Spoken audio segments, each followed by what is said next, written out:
గారి chapter close. మా కేసీఆర్ చెప్పినట్టు కడియం శ్రేణి రాజకీయ సమాధి చేస్తాం. ఇంకో మాటలో చెప్పాలంటే ఆయన రాజకీయ సమాధిని ఆయనే తవ్వుకున్నాడు. టిఆర్ఎస్ పార్టీ కార్యకర్తల చెమటతో గెలిచి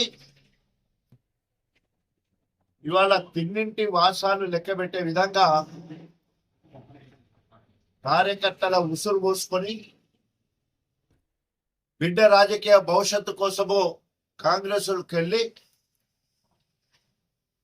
ఇప్పటి వరకు బిఆర్ఎస్ పార్టీ ప్రాథమిక సభ్యత్వానికి ఇప్పటి వరకు బిఆర్ఎస్ పార్టీ నుండి గెలిచిన ఎమ్మెల్యే పదవికి రాజీనామా చేయకుండా సిగ్గు శరము లజ్జ లేకుండా కాంగ్రెస్ పార్టీలో చలామణి అవడము ఇది రాజ్యాంగానికి వ్యతిరేకము, ప్రజాస్వామ్యానికి వ్యతిరేకము,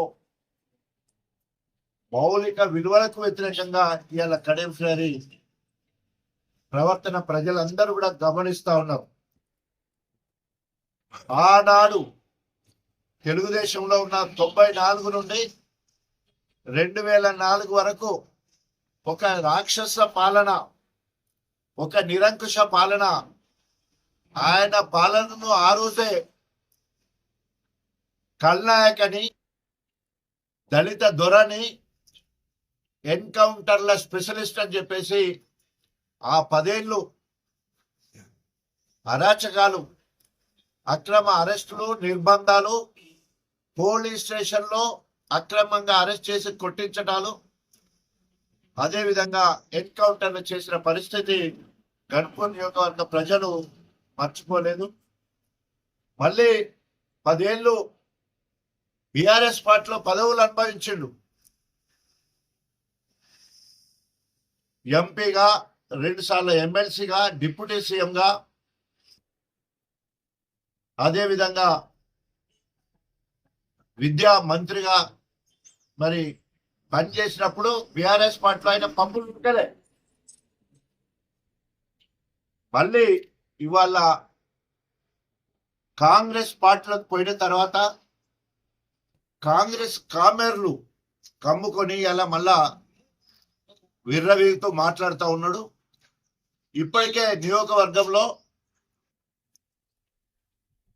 8 మంది మీద అక్రమ కేసులు పెట్టి పోలీస్ స్టేషన్లో నిర్బంధానికి గుర్చేసి జైళ్ళకు కూడా పంపించే పరిస్థితి కనబడతా ఉన్నది.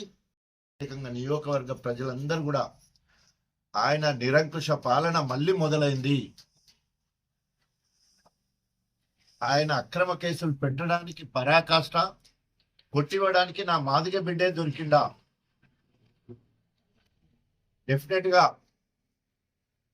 ఎక్కడైతే కేసులు అవుతాయో అగ్రవర్గాలలో ఎక్కడ కొట్టరు, అగ్రవర్గాల మీద కేసులు పెట్టరు. కానీ ఈరోజు పోలీసులు చట్టాన్ని వాళ్ళ చేతులకు తీసుకొని ఇష్టం ఉన్నట్టు చేస్తారంటే ఊరుకునే ప్రసక్తే లేదు. తప్పకుండా వాళ్ళ ఎస్ఐ మీద, సిఐ మీద చర్యలు తీసుకునే వరకు తప్పకుండా బిఆర్ఎస్ పార్టీ ఊర్పు హెచ్చరిస్తూ అధికారుల దృష్టికి తీసుకుంటున్నట్టు